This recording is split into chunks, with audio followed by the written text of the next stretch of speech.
Blitzes, stunts galore. The Falcons pass rush had the Vikings offense completely out of sorts in week 2.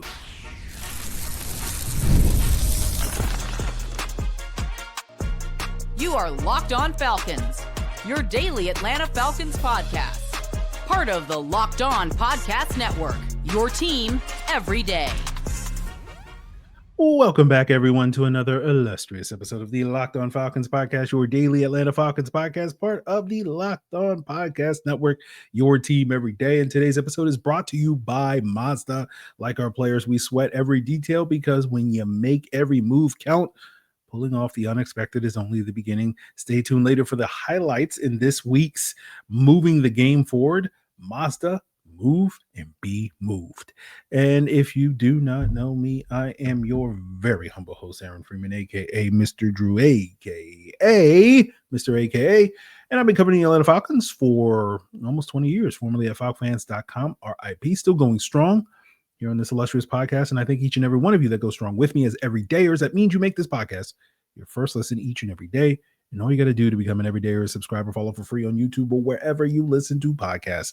So today's episode, we are breaking down the All-22 from the Falcons week 2 win over the Minnesota Vikings on Sunday Night Football.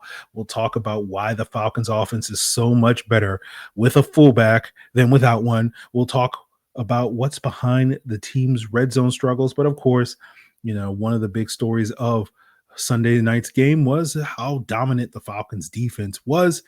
And, you know, I charted this game, and the Falcons, based off my charting, generated 63% pressure. They got pressure on 19 of 30 dropbacks. And for those of you that don't know, that's almost double what you want to get. 35% is sort of the healthy amount of pressure that you want to get in a game. Anything above 35% is good pressure. Anything below that is, you know, less than good pressure. And the Falcons got 63%. And so, you know, you get to that number because you have a bunch of guys winning their one-on-ones, but you also had a lot of frequent breakdowns from the Vikings up front. For example, you had that Leonard Floyd sack at the beginning of the second quarter, where the Falcons were in a penny front, that 5-1 front, where you have 3 down linemen, 2 edge rushers. In this case, it was Leonard Floyd and Caden Ellis as the edge rushers and 1 off-ball linebacker, Divine Diablo. Vikings were in a 6-man protection, but 5 of their 6 guys tried to block the 3 down linemen.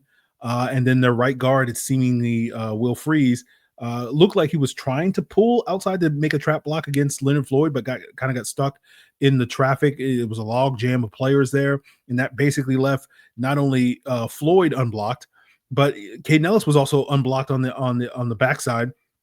Brian O'Neill, the Vikings right tackle, at the last moment sort of peeled back and was able to get enough of Caden Ellis to knock him off his rush and prevent him from getting a sack, but nobody was able to block Leonard Floyd, and he got basically the easiest sack that he'll probably get all season long on that particular play.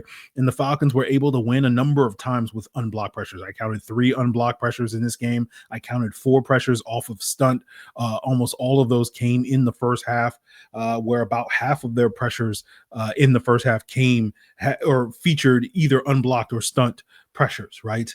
The one notable exception that came in the second half was on the Zach Harrison strip sack to start the fourth quarter, where he came unblocked off the edge, and that looked like that was a blown protection on my guy Brian O'Neill from the University of Pittsburgh. Now, talking about the second half, the Falcons did not have AJ Terrell, and it looked like their overall got a little bit more basic. That was reflected with them not running as many stunts, not trying to blitz as much. Now, they blitzed about on 50% of JJ McCarthy's dropbacks in the first half. That fell to about 25% in the second half. So a lot more straight four-man rushes, less stunts and whatnot. And then you did see a dip in pressure. Because of that, the Falcons were relying purely off of more of a four-man rush. Their pressure rate in the first half, by my count, was 72%.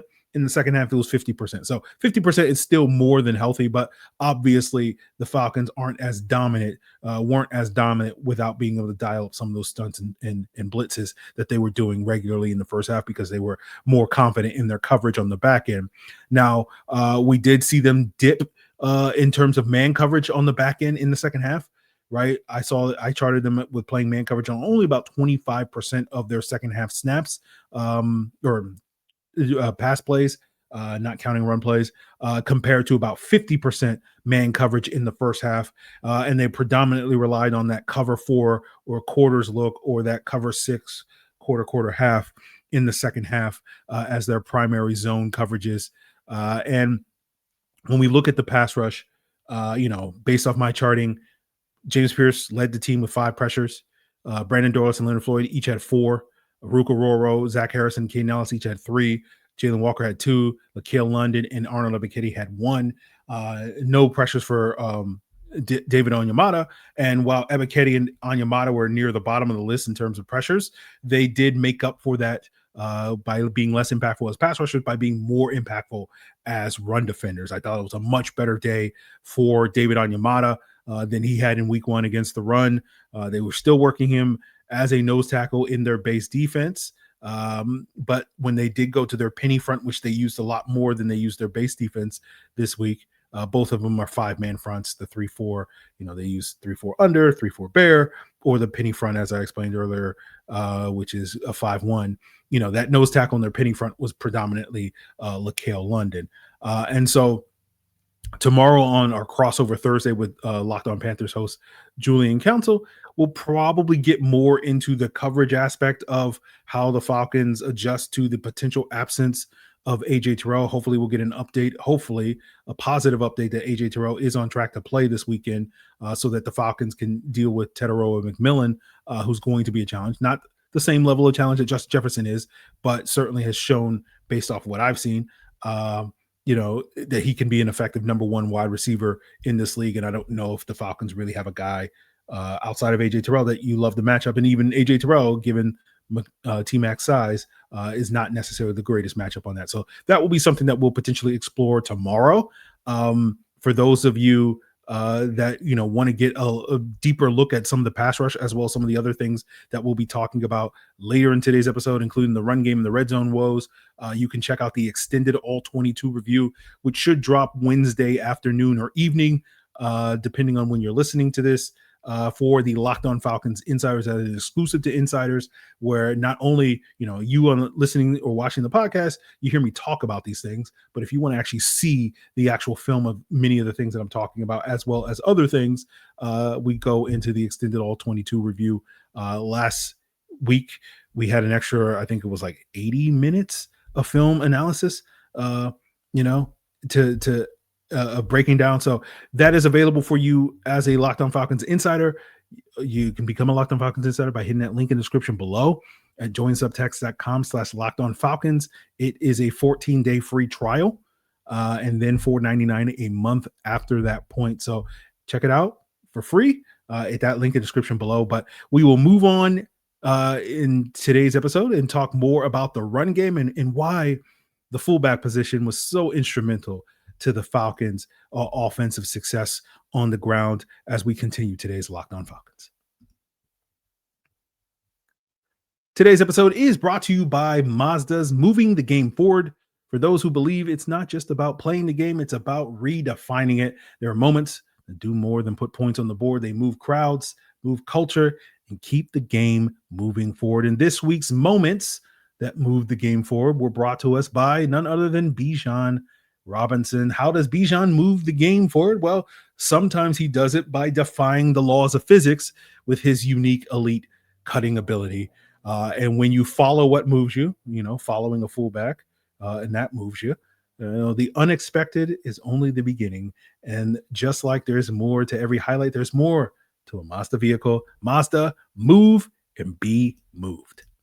And today's episode is also brought to you by Game Time. With the NFL season is being back, that fear of missing out, of not being in the stadium, surrounded by fans cheering on this Atlanta Falcon team, and sometimes getting tickets, whether you're trying to get to MBS or you're trying to get up to Bank of America Stadium in Charlotte this weekend, it can be a hassle, right? And Game Time is taking the hassle and the guesswork out of buying tickets.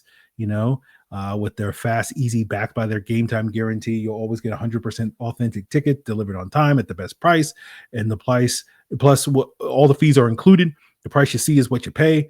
And we, of course, love the panoramic seat views. So what you see is what you get. So take the guesswork out of buying tickets by downloading the Game Time app, Create an account and use code LOCKEDONNFL, and you'll get $20 off your first purchase. Terms apply. Again, redeem code LOCKEDONNFL for $20 off. Swipe, tap, ticket, go. Download Game Time today. So the Falcons ran exclusively 100% of their 39 or 38 designed run plays came out of 12 personnel with 2 tight ends on the field. And I believe that was very specific to this game plan, but we'll discuss that a little bit later in today's episode. Predominantly, those run plays came out of pistol, although they did mix some under center runs, most of them coming when they got into the red zone. But the real highlight of the game was getting a hefty dose of Charlie Woerner playing fullback, right? I believe some people refer to it as the pistol strong, which I think is a Madden term or whatever, but you basically have Michael Penix in the pistol, the running back behind him, and then Charlie Woerner sort of as an H-back lined up, behind the line of scrimmage. And they did that 16 times in this game. 15 of those times were, it was 16 times with Charlie Woerner. They did it 17 times in the game, sorry. 16 times with Charlie Woerner and 1 time with Tegan Cotoriano. And the Falcons had a nice 69% success rate when they had ran the ball with Charlie Woerner playing that fullback role. And you compare that to when the Falcons didn't have a fullback, they had a success rate of 71%. But due to a very unique quirk of math, right, when we factor in also the play where the Falcons were in I formation for 1 snap in this game, where they had Tyler Algier lined up at fullback and they ran a fullback dive. Ray McLeod was the running back in the backfield. And you factor that in, if you just look at those plays with the fullback, and we're throwing out the Tegan Cotoriano play because it doesn't fit my agenda. But the Falcons, when they had a fullback in this game, they had a success rate of 71%. And that means without a fullback in the game, they had a success rate of 70%. So ipso facto, the Falcons run game is better with a fullback. That's my drop the mic moment. This is what I've been preaching for well over a year on the podcast. I appreciate all you guys for tuning in. It's all part of Locked On Podcast Network, your team every day. No, I'm kidding, guys. But, again, it just, it warms the dark recesses of my heart to see the Falcons, utilizing a lead blocker like Charlie Woerner as a fullback. And it's just like, I just love it. I love to see it. Okay. But, let's talk about the run game diversity moving on behind the fullback. And we saw a healthy amount of diversity in this game. By my count, the Falcons only ran their signature bread and butter outside zone stretch play 6 times in this game, only accounting for about 16% of their design runs. They ran a lot of mid zone in this game, which was about 24% of their design runs. And so as we did last week when we grouped those stretch plays with the mid zone along with the split zone, that accounted for about 45% of the runs. Inside zone was about 29%. Duo, by my count, was about 18% respectively. They did run 1 counter play, 1 draw play, and that 1 fullback dive trade that we noted earlier. And so I think we'll probably wait till we get to the bye week to do a full comparison. But when talking about the mixers, right, that Zach Robinson referred to in training camp about diversifying away from the outside zone and mixing in different run concepts beyond the stretch play, beyond the outside zone, it seems like the bulk of that has been moving away from the stretch and implementing a lot more mid zone, implementing more inside zone, implementing more duo than necessarily implementing more gap concepts. But they've run 1 counter play each week. Duo is technically a gap concept as well. So that is also in the mix. But, their stretch play continues to be very effective as it was last week on the handful of times they ran it. This week, they had an 83% success rate when they ran stretch play those 6 times in this game. And the Falcons had a lot of success running pretty much everything in this game. They were able to do whatever they wanted from a run standpoint, which is important because, later we're going to talk about the passing game a little bit more in the red zone offense and the struggles there. But one of those points that, we've discussed before when it comes to the red zone in the passing game was the Vikings usage of those 2 high shells to try to prevent the explosive plays down the field, which was a contributing factor to why the Falcons did not have really any success or really attempt to push the ball down the field in this Vikings game. And we discussed that all offseason about we'll see probably a lot of teams doing that against the Falcons, given Penix's big time arm. And that's going to force Penix to be a little bit more efficient as an underneath and intermediate thrower. But the other factor that we talked about then was, that also opens up the opportunity for your run game. And we saw that really take advantage of that when you're playing these two high shells, and we're talking about predominantly cover 2, cover 4, cover 6, you don't have the safeties in the run fit, or it's not as they're further away from the line of scrimmage. And so generally that's going to give you only 6 or 7 defenders in the box. And the Falcons playing that 12 personnel is smart, right? Those 2 tight ends, with the 2 tight ends plus the 5 offensive linemen, that gives you 7 blockers on every single play. And then you couple that with whoever the running back is, Bijan or Tyler Algier, that basically gives you 8 guys that the defense has to account for in the run fits. And you're always going to have a run numbers advantage when you have 8 guys that they have to account for, and they can only have 6 or 7 guys in the box. For those of you that don't know, generally speaking, the analytics and history tells us that the variable that is the most important factor in determining whether a rushing play is a success or a failure is how many defenders are in the box. And that was a big part of why the Falcons were so successful running last year, because they would run out of their 11 personnel, and typically teams would deploy nickel against that, and you would get a lighter box. So you would have, your 6 blockers plus your running back to get 7. And if you're going up against a box that only has 6 guys, you have a numbers advantage. But this is why we talk about there being no perfect defensive scheme, and why it's, defense is more about the Jimmies and Joes than it is the X's and O's, because you kind of have to pick your point. The Vikings defense is predicated on, we're going to play 2 high shells. We're going to limit the explosiveness, but that makes you vulnerable against the run. And the Falcons were able to exploit that to a high level on Sunday night. Now, if the Vikings had the same high-powered offense that they had a year ago, that may have changed the situation, right? And that is a worthwhile trade-off in terms of how they want to play defensively, because you saw that last year in the Falcons-Vikings game, in that Week 14 game. Even though the Falcons were very effective running the football in that Week 14 game, because the Vikings scored so many points in that game, right? The Falcons couldn't maintain the offensive balance that they wanted to after the first 3 quarters, and were forced to have to throw the ball after that point. And you saw that result in, a Kirk Cousins turnover and whatnot. And it'll be interesting to sort of see what we get against Carolina, right? Because Carolina typically plays more cover 3, right? They're one of the highest usage of cover 3 teams in the NFL under Ejiro Evero.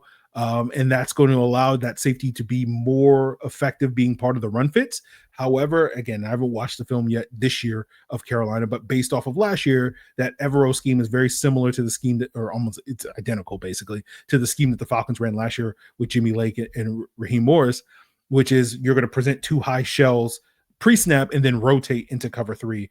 And so it's not the same as lining up and where you clearly have a single high safety and that second safety is already in the box to fit the run. That safety has to rotate down. So that is also a challenge. So we'll see if the Falcons can exploit that, but we'll probably explore that a little bit further in the week once we get into the Panthers 2025 film and see if the Falcons will have equal rushing success against this Panthers defensive front. But we'll wrap up today's episode talking about the passing game and getting into some of the reasons why the Falcons struggled in the red zone. Some of it's owed on their run game that, wasn't as effective once things kind of ground to a halt in the red zone, as well as Michael Penix, not quite taking advantage of all the opportunities presented to him. And we'll break that down as we wrap up today's Locked On Falcons. Today's episode is brought to you by FanDuel. With the NFL season here, FanDuel is making sure that you're ready with this can't miss offer, because right now new customers can bet just $5. And if your bet wins, you get $300 in bonus bets to use across the app. And with FanDuel, there's so many different ways to win across the app. If you're really high on Bijan Robinson, breaking out with an over-under rushing attempt, that's where you can go with the player prop. If you're looking at this Falcons-Panthers game and you're thinking, we'll be able to pick off Bryce Young a bunch of times, and, Drake London's going to go off this game and all that stuff, you can use that as part of a same-game parlay. And then, of course, you can just bet the spread straight up, where we talked about this when the schedule came out back in May, that like this Week 3 game was the only game in the Falcons' first 7 weeks that they were guaranteed to be favored by. And we see that reflected reflected in the spread, where the Falcons are 5.5-point favorites on the road, which is very significant. And we'll see if the Falcons can cover that. But if you think they can or can't, go check it out over at FanDuel right now at FanDuel.com. Download the FanDuel app. And again, when you place your first $5 bet, you'll get $300 in bonus bets. That's FanDuel.com to place your first $5 bet. So as we know, the Falcons went 1 for 5 in the red zone in this game. And part of that is because of the condensed space that the red zone presents, where, again, with the Vikings playing those safeties back, they don't have to play as far back in the red zone because they don't have to worry about the deep ball as much in the red zone as you have to do in the 20s. And so those guys can be a bigger part of the run fits, and that makes it a little bit harder for the Falcons to run the football effectively, which is evidenced by the fact that the Falcons' rushing success rate was 17%. They had 1 successful run on 6 rushing attempts in the red zone this past week, and you compare that to their rushing success rate between the 20s, 82%. So essentially, the Falcons were 5 times less effective running in the red zone as they were, earlier in the game.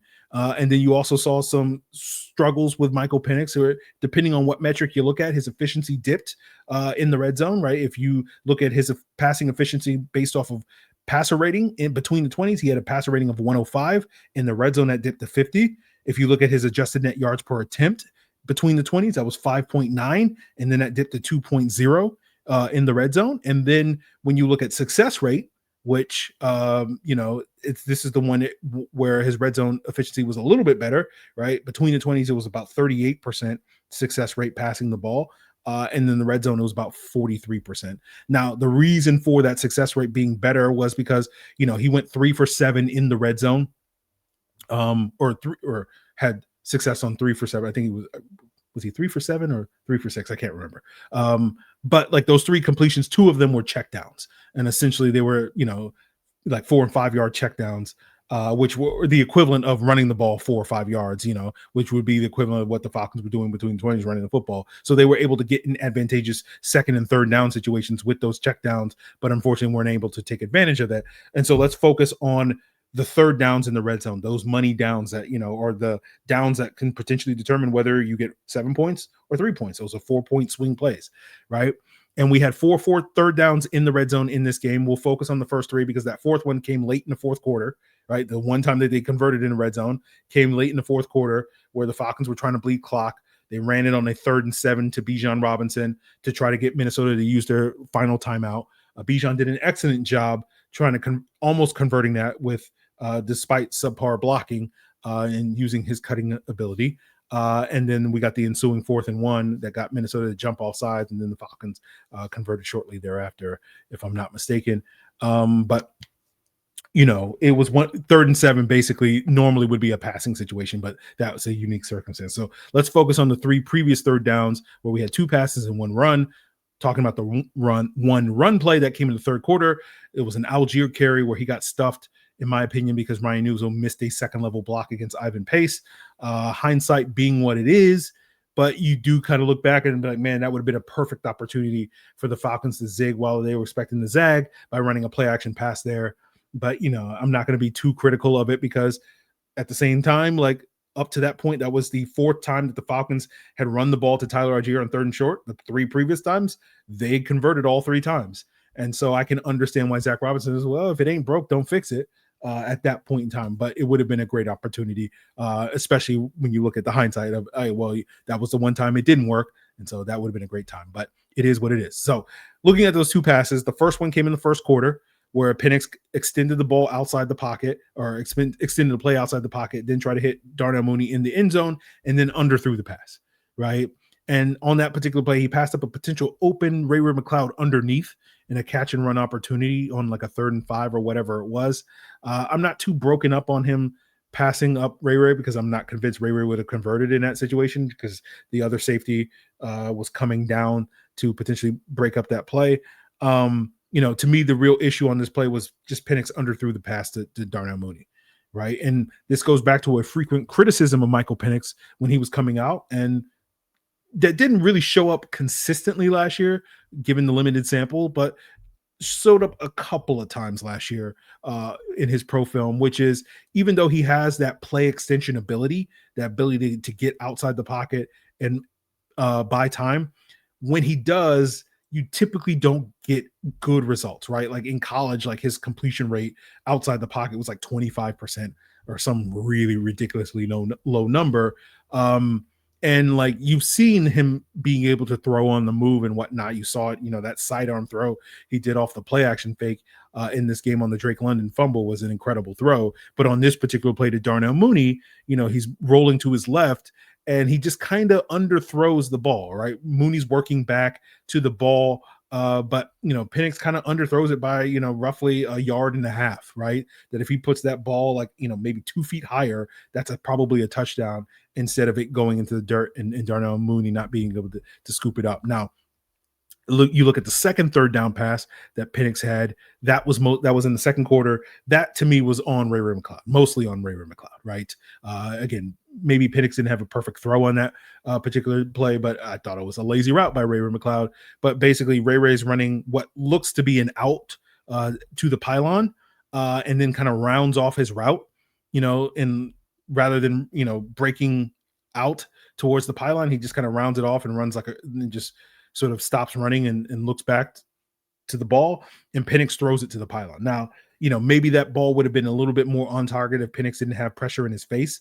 But to me, if Ray comes out of that break, working towards space rather than just kind of stopping his route, that's potentially a touchdown. Again, maybe he would have to lay out for that football or whatnot. But certainly I don't think, I'm not giving Ray any benefit of the doubt in that regard. And so, I just want people to have the same energy talking about Ray McCloud's lazy route running ability as much as they did with Kyle Pitts last year, because Kyle Pitts is not alone in that regard. But, we'll see if the Falcons can get this red zone offense on track. It's still a work in progress. I think the solutions are going to be being better running the football. And again, the Falcons could dominate all day long between the 20s, and that's great. Don't get me wrong. But if you're not, if you're settling for 3 instead of getting 7, it means that your run game still has room to grow. And then hopefully, Penix and his receivers will just be a little bit more on the same page, right? Like I think a lot of the misses in the red zone were owed to, Penix thinking, oh, this guy's going to be here and he's not. And the receiver thinking, oh, the ball's going to go here, those sorts of things. So, it's not as if these things could have been potentially worked out by playing these guys in preseason, but you didn't hear that from me. I didn't say that. Who said that? What was that? No. Okay. That's, that doesn't make any sense, but we will end it there, guys. If you want to get access to the film of some of these plays that we talked about, then of course become a Locked On Falcons Insider at the link in the description below at joinsubtext.com/LockedOnFalcons. Again, a 14-day free trial, $4.99 a month thereafter. And in addition to getting access to the extended All-22 review, you also get, insights into, various Falcons roster moves, practice notes, and on game day, you get my live updates as well.